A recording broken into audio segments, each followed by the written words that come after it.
Hi, these are your Jesse Mack one word or less comic reviews for April 4th and April 11th. As it turns out, you don't have a whole lot of free time when you are moving from house to house. And also, I forgot to grab a bunch of stuff, so I had to wait till I went back, and then I had to grab more stuff because I'm bad at this. But here's 2 weeks worth of comic reviews. Forgettable. Eh. Fly by Night. Good. Ugh. Ethereal. Pregnant. Whew. Heavy. Redolent. Lugubrious. Horrifying. That's the end of the first week, pow. Now for April 11th, and I'll talk a little bit. That's what I do. Personable. Potent. Perfection. One word or less comic reviews. Pow! Okay. Well, Wicked and Divine is real good.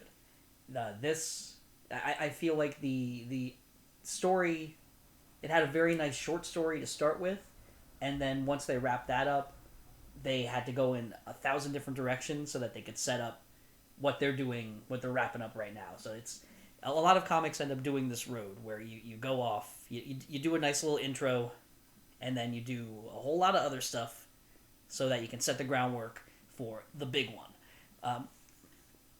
Kind of current. Let's compare it to the movies leading up to Avengers, and then the movies leading up to Avengers Infinity War.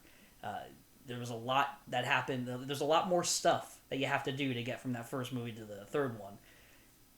So, got all this set up. It's like, okay, we made this nice little story about a couple of dudes coming together to fight, and now we got to set up all this other stuff, and now finally everything's coming back together. When things are coming together in Wicked and Divine, it is so good.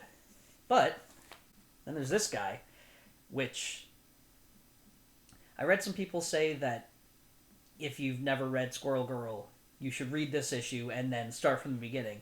And I thought, how can that be possible? How can it be good enough to recommend to read first, but not ruin anything? And I should not have wondered.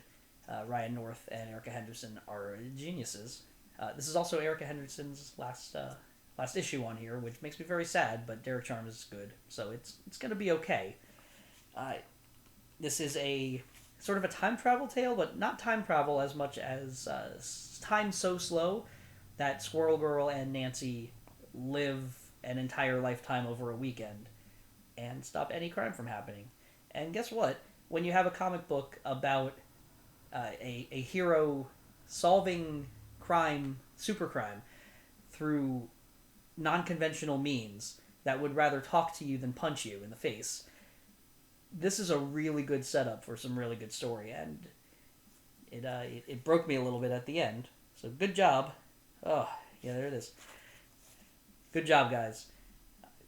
I can't say that I disagree. If you've never read Squirrel Girl and you want possibly the best issue of Squirrel Girl, you can read this, and you won't have the connections, but you probably will be touched, and then you will want to read the whole thing. Okay. Now, because I'm moving, I do not have my top 10 comics with me, so this is definitely in there. I will update the standings next week or whenever I can get my hands on things. And so good.